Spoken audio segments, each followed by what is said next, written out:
Tonight, a day in court. Disturbing evidence as Hey Dad star Robert Hughes faces child sex charges. Plane wreck miracle. A pilot walks away from this with just a scratch. Fireworks signal the end as we farewell Sochi. And Jason Day's big payday as he becomes a world champ. I've never wanted something so bad in my life. This is Prime7 News at 6:30 with Daniel Gibson.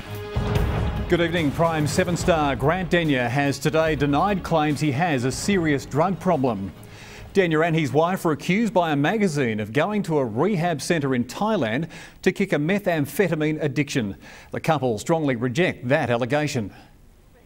For almost a year after quitting 7 Sunrise, Grant Denyer has been spending more time with his family. Here's little sales. This is the reason. For an expensive addiction to methamphetamine, Grant, Shezzy and their young daughter Sailor are an extremely tight family unit, and the hurtful and irresponsible article has hit them hard.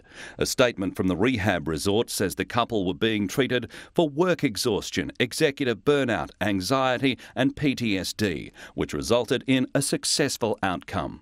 Grant Denyer has been one of 7's most high-profile persons, and Shezzy Denyer are consulting their lawyers. Damien Smith, 7 News. A Sydney trial has heard disturbing details of child sex allegations against former Hey Dad TV star Robert Hughes. In one case, it's claimed Hughes sexually assaulted a girl before handing her a teddy bear and saying, "Good girl, here's your teddy." His trial with his usual stony face. Some of the allegations against him are too graphic to broadcast. The 65-year-old is accused of indecently and is expected to go for up to 6 weeks. Jodie Spears, 7 News. 6 people have been hurt in a car crash that occurred after a police chase near Newcastle this afternoon. Police had tried to stop a Ford station wagon with 2 men and 2 women inside. It's believed it sped off and entered an intersection where it collided with a Holden Commodore sedan, which rolled and ended up on its roof. All 4 people from the Ford and 2 people in the Holden have been rushed to hospital. Police have established a critical incident team to investigate the crash. Australian actor Sam Worthington's been arrested in New York for allegedly attacking a photographer. Our reporter Linda Kincaid is in Manhattan. Sam Worthington and Lara Bingle were walking through Manhattan at about 5:30 in the afternoon local time when they were spotted by a paparazzo. Now, the photographer apparently followed them for several blocks, taking their photograph. Apparently they didn't want to be photographed. Somewhere in that, the photographer kicked Lara Bingle in the shin. At that point, Sam Worthington allegedly punched the photographer in the face. The police officer I've spoken with said he believes it was just one punch. The photographer had a laceration on his nose and some bruising, but wasn't seriously injured and didn't need to go to hospital. Lara Bingle suffered bruising to her leg. The couple has received a lot of attention from the paparazzi recently because they've been spotted wearing rings on their wedding fingers, but have refused to confirm or deny whether or not they're married. Now, Worthington was charged with assault. He was released and ordered to appear at Manhattan Criminal Court in 3 days' time. He can't just send his lawyer, he actually has to appear himself. Because it is his first offence in the state of New York, it's unlikely he'd be sentenced to any time behind bars if he was convicted. It's more likely he would be ordered to pay a fine. Now, you might remember Worthington was arrested in Atlanta back in 2012 after he got in an argument with a doorman who wouldn't let him in a restaurant, and he allegedly pushed him twice. Those charges were later dismissed because the bouncer didn't turn up to court. Even so, I am told that incident would have no bearing on this case because it happened in a different state. The photographer was also charged with assault and harassment. A pilot has walked away from a dramatic plane crash that tore his aircraft into 2. Dennis Piazza was flying to his farm in Myrtleford in northeastern Victoria when disaster struck yesterday afternoon. He came into land on a private runway in his farm's paddock and hit the edge of a ditch. I tried to sort of take off again, but because I was in a stall, sort of think the left wing touched the ground and spun me around 180 degrees. Amazingly, he walked away from the mangled wreckage with only minor injuries to his leg and hands. The 65-year-old, who's been flying since he was 18, says after the crash landing, his wife isn't too keen to let him back into the air. Well, farmers and motorists have been warned they could be hit by crippling fuel shortages because of our reliance on imported petrol. Australia now imports around 65% of its total fuel needs, and economists are tipping this will rise to 80% in the next decade. The NRMA says that could leave us dependent on overseas markets. We would be in regional Australia in a fair bit of trouble. The farmers might have stock. The motoring group says Australia needs to be more self-sufficient and to consider expanding storage facilities and the biofuel industry. Immigration Minister Scott Morrison says he won't be intimidated into changing his border security policy after an Iranian asylum seeker was killed on Manus Island. Thousands of refugee supporters held a vigil for Reza Barati, whose death dominated question time in Canberra today. A sea of candles marking a life brutally extinguished. Major city vigils to honour Reza Barati, organised by protest group Get Up. Now comes the Cambodian solution. Mark Riley, 7 News. An online petition has been launched calling for authorities to enforce anti-bullying laws following the death of TV personality Charlotte Dawson.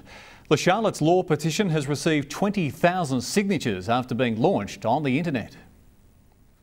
There's stalking laws in place in each state. Now, stalking is bullying. If you see every single state's got their own act. We need the police to act on that act. Charlotte's sisters have arrived in Sydney to begin funeral arrangements. And for anyone who may need care and support, you can always contact Lifeline on 13 11 14. That's 13 11 14. A dental assistant is very lucky she wasn't hurt when a car ploughed into her clinic in Sydney's southwest. Paramedics were called to the surgery this morning after a sedan smashed into the front door. The young female employee was the only person inside. The driver, a woman in her 60s, was treated for shock. Coming up in Prime 7 News, a winter wonder as the Sochi Games end with a bang and a frightening airborne encounter. I'll show you what happened next.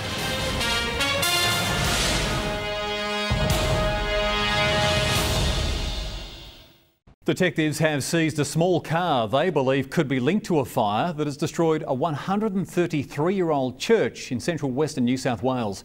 Police are also looking to speak to a man and a woman seen leaving the area near the church early on Sunday morning.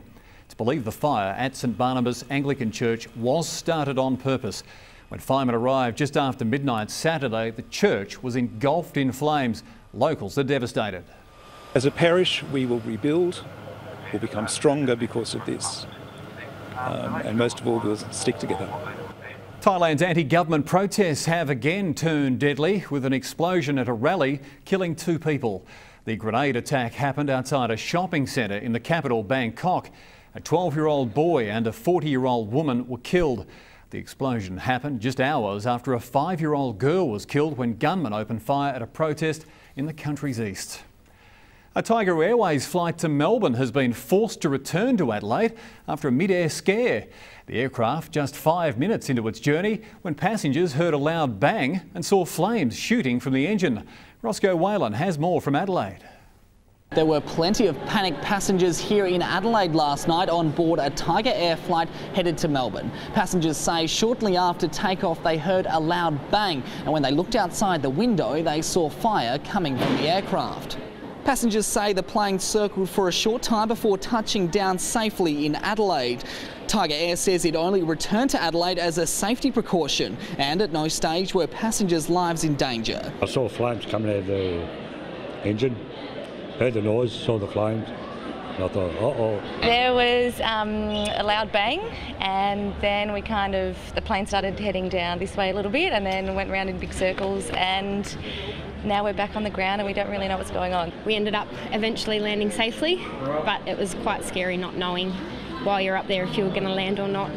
It believes the plane experienced an engine compressor surge shortly after takeoff, a problem it says is not uncommon. Passengers affected were on board a recovery flight this morning from Adelaide, which took off without a hitch around 10 o'clock. As for now, Mel and Matt, well, that plane remains here in Adelaide, where engineers are on site trying to work out exactly what went wrong. Police are chasing Ukraine's ousted president in the wake of deadly violence that's rocked the Ukraine capital of Kiev. The country's new parliament is taking shape and ministers of the old regime, they're being sacked.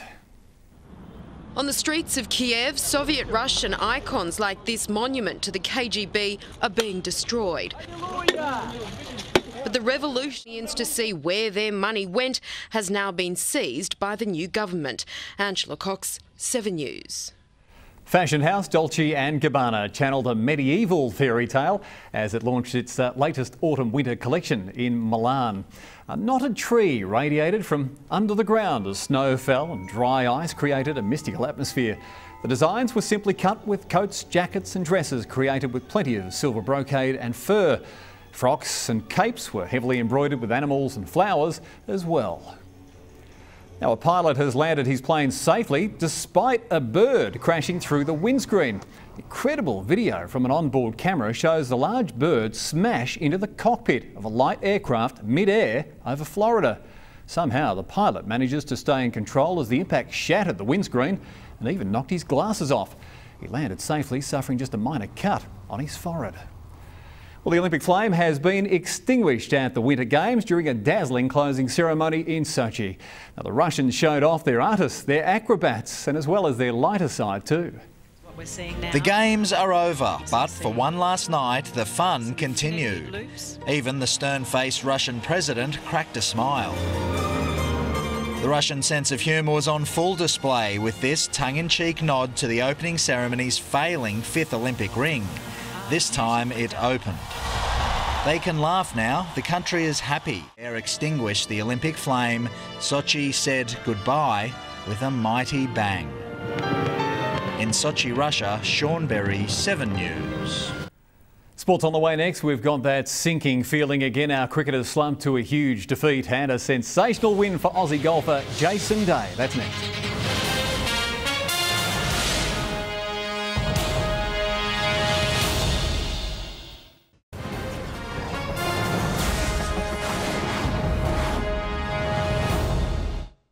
Aussie golfer Jason Day will move from 11th to 4th in the world rankings after taking out the World Golf Championships match play tournament. Day's French opponent Victor Dubuisson came up with some miracle shots in the final as the pair approached 11 hours of golf for the day. The Aussie eventually won after playing 5 extra holes. I wanted to win so bad. I never wanted something so bad in my life, and definitely very pleased with it. Why wouldn't you be? He takes home $1.7 million in prize money. Australia has crashed to a devastating defeat in South Africa with a middle order collapse, handing victory to the Proteas in Port Elizabeth. A century from Rogers and a typically aggressive 66 from Warner got Australia off to a flying start, but another middle order collapse soon plunged the tourists into chaos. It's a well-worn cliche, but a week is a really long time in sport. That's it. It's 1-1 with less than a week to regroup before the decider. Nick Markham, 7 News. Star Penrith recruit Jamal Idris is in doubt for the season opener after suffering a hamstring strain. The Dragons have also suffered a blow, with Josh Dugan now ruled out until round 5 with a knee injury.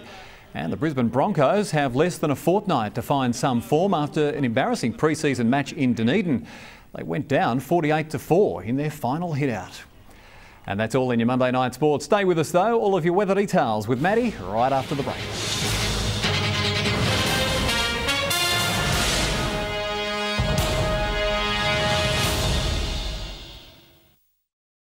Seven is bringing you more news with Melissa Doyle. 7 News at 7. Next, over on 7-2.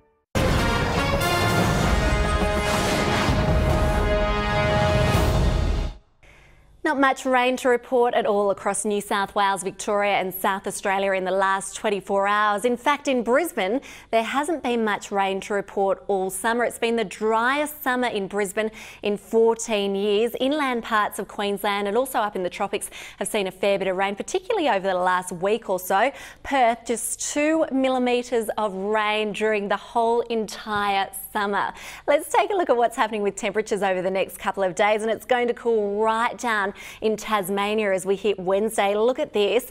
This is the daytime tops on Wednesday in the early teens and even down into the single digits in some areas around Tasmania for the middle of the working week as well. And the reason for the cool weather is this cold front that's going to blast up from the southwest, bringing those cooler winds with it. Now, ahead of that cold front, we do have this trough that's going to push across Victoria and New South Wales, and that trough is likely to trigger some decent falls across Victoria, New South Wales and the ACT, and monsoonal rain up in the tropics as well. To the forecast now for tomorrow, we could see a couple of scattered showers along the New South Wales coastline, particularly on the north coast.